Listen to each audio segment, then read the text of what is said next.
The storm came in low and mean off the Rockies, the way Montana storms always do, without apology, without warning. By the time the last strip of gray light bled out of the western sky, the valley below Elias Thorne's property had disappeared entirely under a white curtain so thick it looked like the world had simply stopped existing past his fence line. Elias stood on the porch, one hand braced on the weathered post, watching it come. 65 years old. 6'2" and still carrying most of the muscle, though the cold found the gaps, now the reconstructed left knee, the two ribs that never set quite right after Kandahar. He wore a flannel shirt over a thermal layer, no jacket. Old habit. SEAL instructors used to say discomfort was just information. After 4 decades, he'd stopped hearing it, shadow pressed against his left leg. Always the left. The dog was 11 now, a German shepherd with a muzzle gone silver white, and eyes still amber sharp, still reading every shift in wind and light, like she was running a mission. She'd been a working dog once washed out of a Department of Defense K-9 program for being the evaluation report said too emotionally attuned to handler stress. Elias had read that line and driven 6 hours to pick her up the same afternoon. Too emotionally attuned. As if that were a flaw. He scratched behind her ears. She leaned in harder. Inside the wood stove had been burning since 4 in the afternoon. The small farmhouse, 2 rooms, a loft, walls insulated with old newspaper and foam board held heat well enough. Elias had built it himself 22 years ago, with lumber he'd milled and hardware he'd driven to Missoula for. He'd needed something to do with his hands in those first years out. Something to build instead of break. He ate at the same time every night. 7 o'clock. Tonight it was elk stew left over from Sunday, heated directly in the cast iron. He stood at the counter to eat, same as always, reading nothing, watching the window. Shadow sat 2 feet away, tracking each spoonful with solemn attention. "You're not getting any," he said. She didn't believe him. She was right not to. He slept badly. He always slept badly. The dreams didn't announce themselves, they never did. They arrived the same way the storm had, low, fast, without warning. Dry heat this time, not snow. The air thick with grit and diesel, and something else underneath that he would never be able to name but would always recognize. A street in Helmand Province, 2003. The narrow alley with the blue door. His team stacked against the wall, waiting on his signal. He raised his fist. He came awake at 0213, sitting upright, hand already on the nightstand, where the sidearm wasn't, because he'd made a rule 3 years ago about keeping it in the lockbox across the room. He'd made that rule for a specific reason on a specific night, and he never deviated from it. Shadow was at the bedside, nose level with his hand, doing her thing, that steady rhythmic pressure against his fingers. Grounding contact. The VA counselor had called it a therapeutic anchor. Elias called it the only reason he consistently made it to morning. "I'm here," he told her. Same words every time. She exhaled once, slow through her nose. "I know. I've got you." He didn't go back to sleep. He never did after the blue door. He pulled on his boots, his flannel, put another log in the stove, and sat in the wooden chair by the window, with a cup of black coffee, watching the snow pile up against the glass. By 4 in the morning, it was covering the lower porch steps. By 5, the fence posts were buried to their crossbars.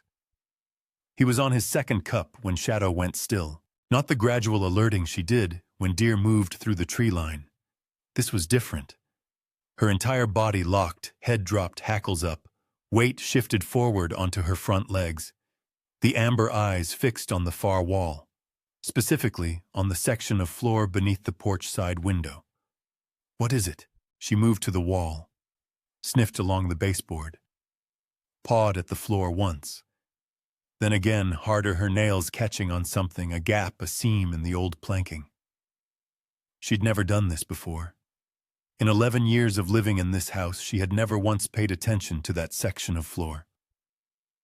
Elias set down his coffee. He got the flashlight from the kitchen drawer and crouched beside her. The planks were old-growth pine rough-cut tongue and groove. He ran his fingers along the seam she'd found, and what he felt stopped him cold, not rot, not a gap from settling. This was a cut. Deliberate, precise, with a slight lip on the near edge that his fingers recognized immediately, because he'd made cuts like this himself, concealed access points, the kind you designed to be invisible under 20 years of grime and paint. He'd built this house, and he had absolutely no memory of making this. Shadow backed up and sat watching him. Elias got the pry bar from the tool shelf and worked the edge. The section of planking came up in one piece, hinged somewhere underneath, and the smell that rose from the darkness below was dry and cold and sealed. He put the flashlight beam into the gap. A military-grade storage case, olive drab, small enough to tuck under one arm. Coated in old wax along every seam, the kind of wax seal you used when you needed something to stay locked against moisture for years, maybe decades. His own hands had done this. He had no memory of it at all. Elias didn't open it right away. That was the training. Never rush the unknown. He set the case on the kitchen table, poured a third cup of coffee he wouldn't drink, and stood across the room studying it, the way you study an IED when you're not sure if the trigger wire runs left or right. Shadow sat beside the table watching him watch it. The wax seal was military-grade paraffin, the same stuff used on classified courier pouches in the late 90s and early 2000s. It had gone amber with age, slightly cracked along the top edge where temperature cycles had worked at it over the years. Someone he had laid it on thick, overlapping the lid seam, in 3 separate passes. This wasn't a man hiding something from a burglar. This was a man hiding something from himself, building enough friction into the retrieval that he'd have to make a conscious, deliberate choice to open it. He'd built this house in 2003, the year after he came home from Afghanistan the first time, the year the blue door dream started. He got his K-bar from the drawer and broke the wax along the lid seam. The case opened with a soft, pressurized exhale like something long held finally letting go. Inside a manila folder, thick bound with a rubber band so dry it snapped the moment he touched it. And beneath the folder, wrapped in an oilcloth, a portable hard drive, the kind used by special operations units in the early 2000s, ruggedized no larger than a deck of cards. He opened the folder. The header on the first page read, Operation Iron Veil. Classification level redacted in black marker, but he knew the format. He'd filed enough of these. Below the header, a date, March 14, 2003, and a location designation he recognized immediately because it was burned into the part of his brain where the blue door lived. Helmand Province. The alley. The mission that officially never happened. His jaw tightened. He read standing up, not because he chose to, but because sitting down wasn't an option his body offered him right now. 8 pages of operational reports, intel assessments, and 1 internal memorandum from a name he recognized, Colonel Richard Voss, then liaison between JSOC and a private contractor group called Meridian Solutions. The memo outlined in the clipped bureaucratic language of men who'd never fired a weapon in their lives the deliberate withholding of extraction support from a SEAL element during the Helmand operation. Deliberate. His team had waited 4 hours in that alley. 2 men hadn't made it out. The official report said, communication failure, equipment malfunction, fog of war.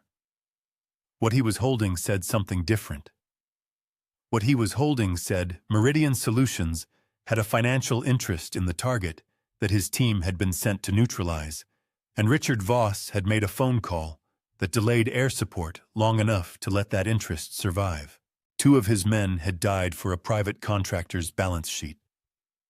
Elias set the pages down on the table with a steadiness that took everything he had. Shadow made a low sound. Not a warning, something else. She'd moved from beside the table to the front window, and she was standing sideways to it, not looking at him, looking out. He killed the kitchen light. In the sudden dark, his eyes adjusted fast, same as always, same as it had been at 19 years old on his first Bud's dive in black water. He moved to the side of the window and looked down the mountain. The road that switchbacked down to the valley floor was a quarter-mile of visibility on a clear night. Tonight, with the storm still pushing light snow, it was less, but headlights cut through snow, and what he saw at the base of the trail, where the Forest Service road met the county highway, were 2 points of light stationary. A vehicle, parked, engine running judging by the faint exhaust plume rising in the cold. No reason for anyone to park there at 5:30 in the morning in a blizzard. No ranch within 4 miles. No trailhead access in winter. No broke-down motorist logic that held up. You didn't stop at the base of a private mountain trail in the dark, unless the trail was exactly what you were looking for. He'd been out of the game for over a decade, but pattern recognition didn't retire. He'd seen vehicles staged like that before. In Mosul, in a village outside Jalalabad. One vehicle at the road, others already moving on foot through the trees. Meridian Solutions, the name on the memo. Private military contractors didn't send letters. He pulled on his boots, laced them without looking, watching the window. His mind was running the geometry of the property. Tree lines, approach angles, sight lines from the ridge above the drainage ditch along the north fence that someone patient could use to come within 40 yards of the house unseen. He went to the lockbox, worked the combination. Shadow was still at the window, body rigid. A sound building low in her chest that wasn't quite a growl yet. It was the sound that came before the growl. The sound that meant she'd already decided and was only waiting on him. Then the sound sharpened into something real. Along the far tree line, barely visible through the snow and dark, a dozen small red points of light appeared on the cabin wall and began to move. Laser sights, plural, coordinated. They'd already closed the distance. He moved first. That was the only advantage he had. Elias grabbed the hard drive, shoved it inside his thermal shirt against his chest, and dropped flat below the window line in one motion. The laser dots swept across the far wall where his head had been a half-second ago. Professionals. They'd held their positions until they had a visual confirm, then swept simultaneously a coordinated signal that meant someone with real training was running this team. He low-crawled to the back wall and pulled the emergency kit from beneath the floorboard, there the one he did remember building. Spare ammunition, a handheld radio, a tourniquet, a flare. He'd told himself for years it was paranoia. Turned out it was just math. Shadow, heel. She came to him instantly, belly low, reading his energy the way she always did. He could feel her trembling, not fear, he knew that now after 11 years. Controlled readiness, the same thing he felt in his own chest. The front door came in at 05:47. They used a Ram 2-man clean entry. The door didn't splinter so much as simply ceased to be an obstacle. 3 figures in tactical black came through in a stack, sweeping left-right weapon lights, cutting the dark. Elias was already not where they expected him to be. He'd moved to the corner behind the wood stove, the only angle in the room that put something solid between him and the entry point. He took the first one out of the fight, with a move that was older than any of their tactical training, fast, brutal, using the man's own momentum against him. The second one was faster. They grappled in the dark, and Elias felt it immediately, the thing he hated to feel, the half-second lag in his left arm, the knee that loaded wrong on a lateral step. Not much. Enough. The second man was 30 years younger and 20 pounds heavier, and the outcome wasn't what it would have been in 1998. Elias hit the floor hard, the wood stove edge catching his ribs on the way down. White light behind his eyes.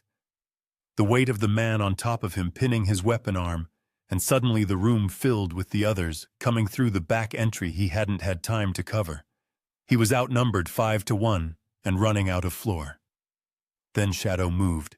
She came out of the dark corner like something launched, rather than running, all 80 pounds of her, directed at the man on top of Elias, her jaws finding the back of his shoulder with a crack that the man answered with a scream. She hung on. She did not let go. That was her particular genius. She had never once in her entire life let go when it mattered. It bought Elias 3 seconds. He used 2 of them to get upright, and 1 to take the next man out of the fight. But there were still 3 more. And 1 of them had repositioned to the doorway with a clear angle.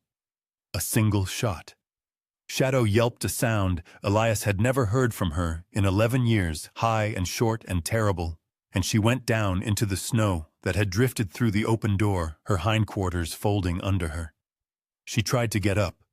She couldn't. The world narrowed to a single point. It was the specific silence that combat veterans don't talk about. Because there are no words the civilian world has built for it, the moment when the noise stops inside your skull and something underneath it surfaces. Not anger. Anger was too warm. This was cold, structural load-bearing. The part of Elias Thorne that the Navy had excavated and hardened and sent into dark places, the part he'd spent 12 years of Montana winters trying to bury under firewood and elk stew and a dog's steady warmth. It came up now like bedrock under topsoil. He didn't go to Shadow. He couldn't help her by dying over her. He ran the geometry. 5 men, initially 2, he'd taken down hard. 3 operational. 1 at the door with a long gun, 2 mobile inside. His weapon had skidded under the table when he'd hit the floor. The hard drive was still against his chest. The wood stove was burning hot behind him. He had the flare from the emergency kit still in his left coat pocket. His property was 40 acres of terrain he'd walked every morning for 22 years. He was still calculating when the man at the doorway stepped inside, weapon lowered, now confident in the arithmetic of the situation. He was compact ex-military carriage civilian clothes. He looked at Elias the way men look at things they've already decided the value of. "You're old, Thorne." The voice was flat, no accent, the voice of someone who'd grown up without a particular place. "Your dog is down. Makes this simple. Give us the drive." Elias looked at Shadow. She was breathing. Shallow, fast, her amber eyes still open, still finding his face across the room. Still there. He looked back at the man. "You're going to want to step outside," Elias said quietly. The man smiled. He thought he understood what that sentence was. He didn't. The man with the flat voice made one mistake. He let Elias walk to Shadow. It was a calculated cruelty. Let the old man say goodbye to his dog. Let the grief soften whatever resistance remained. Elias had seen that logic used before in interrogation rooms in hostage situations. It worked on people whose emotions were still running the operation. He knelt beside Shadow. Put one hand on her flank, felt it rise and fall. The wound was in her left hindquarter, deep, but the breathing was steady. Not a lung. Not the spine. She was in pain and losing blood, and her amber eyes were fixed on his face with an expression he could only describe as refusal. She was refusing to leave him alone in this. He pressed his palm flat against the wound, felt her flinch, held the pressure. "Stay," he said softly. Not a command. A request between equals. Then he stood up and became someone else. Not a transformation, more like a door opening. The part of him that had lived on that Montana mountain for 22 years, the part that cooked elk stew and watched snow accumulate and woke up sweating from dreams about blue doors, that part stepped back. What came forward had no particular feelings about the situation. It had only tasks. Task 1, neutralize the immediate threat and create separation. The man with the flat voice was still watching him with that settled confidence, weapon at low ready. 2 others behind him, one covering the back entry, one mobile. The 2 Elias had dropped earlier were out of the fight, but would recover. Clock running. Elias reached slowly into his coat pocket. The man's weapon came up and produced the flare. Held it up so they could see it. A flare. No threat. Old man reaching for the only thing he had. Then he cracked it on the wood stove edge and threw it into the corner pile of dry kindling he'd stacked there yesterday. The room went red and loud and full of smoke in about 4 seconds. He was already through the back window before the second. Outside, -18 Fahrenheit. Snow to his knees in the drifts, packed ice underneath. He ran the north fence line by memory, not by sight. 40 acres walked every morning for 22 years. He knew which fence posts leaned, which sections of tree line gave way to open ground, where the drainage ditch ran under 3 feet of frozen crust. He also knew where he'd spent the last 2 decades leaving things. Not because he'd planned for this specific night, but because the man who'd built that house and sealed that case had never fully convinced himself the past had agreed to stay past. He'd built hides the way other men built birdhouses reflexively, because the hands knew what they were doing, even when the mind pretended otherwise. The drainage ditch first. He reached under the frozen lip of the south bank, found the wrapped package by touch, pulled it out. Tools he would not need to describe to anyone later. The point was that they existed, and he knew exactly what to do with them. He moved through the trees in a wide arc, circling back toward the house from the ridge side above the approach the team had used. From here, he could see their staging. 1 vehicle remained on the road below, engines still running. 2 men in the open, moving toward his position, with weapon lights sweeping. Sloppy. Weapon lights told him exactly where they were and told them nothing useful about the dark between the trees. He let them come. The first trap was not complicated. The second was less complicated. Neither would appear in this account in specific terms, except to say that within 11 minutes, 2 men were no longer a factor in the evening's proceedings, and Elias was breathing hard, but moving well, the cold having done what cold does, stripped everything unnecessary away, and left only function. The PTSD the counselor had once told him was his nervous system stuck in a state of permanent threat response. His body had never gotten the memo that the war ended. Tonight, that was not a disorder. He came back to the house from the blind side, the angle the remaining team wouldn't cover, because it required climbing the root step of the old-growth pine on the north corner, which required knowing it was there. He lowered himself onto the porch. Roof moved to the edge, looked through the smoke-grimed window. The fire had been contained. The flare had done surface damage, nothing structural. The kindling pile hadn't caught the wall. Smart of them to put it out. That was discipline. Inside 2 men, the flat-voiced leader and 1 other. The smoke had cleared enough, and on the kitchen table, visible through the glass, was the hard drive in its oilcloth wrapping. He'd put it there before he went out the window, exactly where they could see it, exactly where they would go. The leader moved toward the table, reached for the drive. He didn't look down.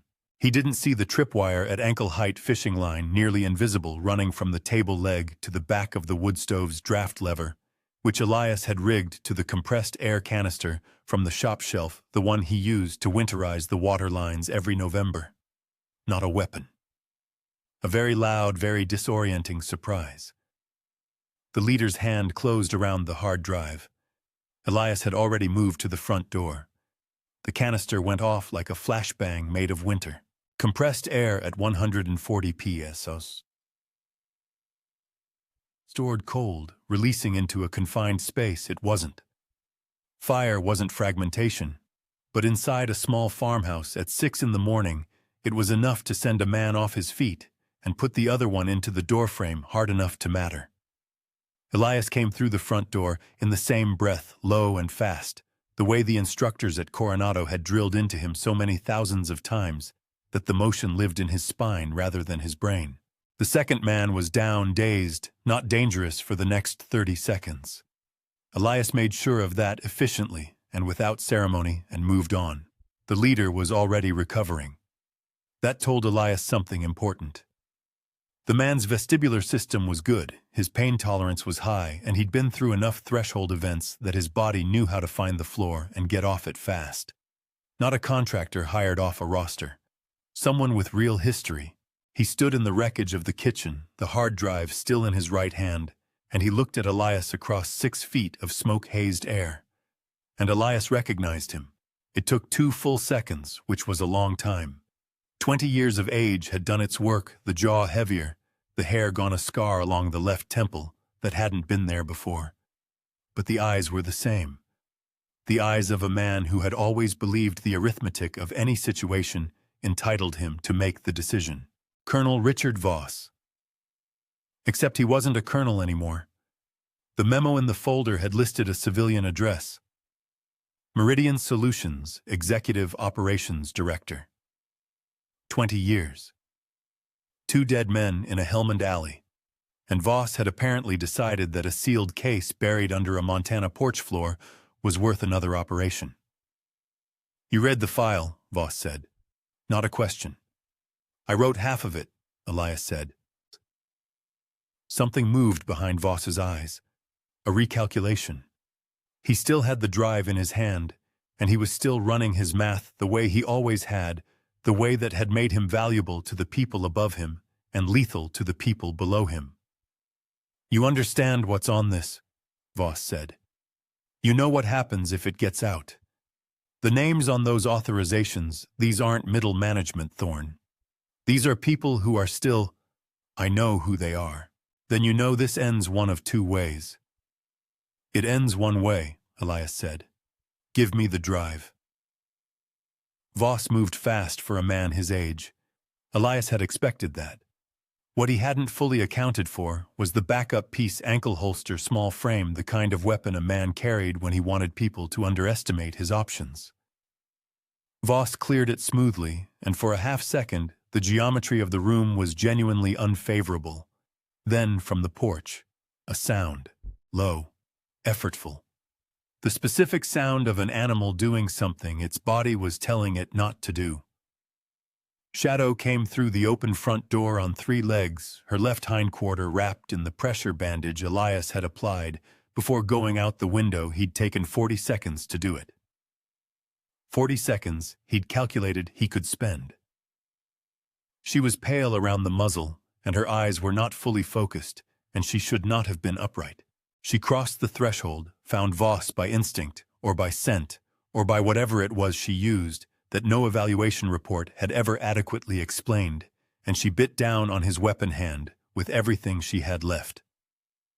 The gun hit the floor. Voss yelled a raw, genuine sound, the sound of a man who'd run careful calculations his entire life and had not put an 11-year-old wounded dog into any of them. Elias crossed the room in 2 steps. He took the weapon. He took the drive from Voss's other hand. He pulled Shadow back, gently, felt her whole body shaking with the effort she'd just spent, and he held her against his side with one arm while he kept his attention on Voss. Voss stood there cradling his hand, and for the first time in what Elias suspected was a very long career, he had the look of a man who'd run out of moves. "Sit down," Elias said. Voss sat. Elias lowered himself to the floor, right there back against the wall, and Shadow crawled into his lap, all 80 pounds of her, which was absurd, which she had been doing since she was 14 months old and had never acknowledged was absurd. He got both arms around her, pressed his face against the top of her silver-white head. She smelled like cold air and blood, and the particular warmth of a living thing that had decided against available evidence to keep going. He held her and did not make a sound. The man of steel allowing himself 30 seconds of something the mission reports would never have a field for. Outside, coming up the mountain road, he could hear engines, multiple vehicles, moving fast. He looked up at the window. Through the smoke-grimed glass, he could see the light bars, red and blue, strobing through the falling snow. But something was wrong with the count. Too many vehicles for the county sheriff's office. And they'd come from the north, not from town. He looked down at Shadow. She lifted her head and looked at the door. Voss from the floor made a sound that might have been a laugh. "You thought you were the only one who planned ahead," Voss said quietly. The engines stopped outside. Doors opened. Boots hit frozen ground. He had 30 seconds before those boots reached the porch. Elias made the calculation the same way he'd made every calculation tonight.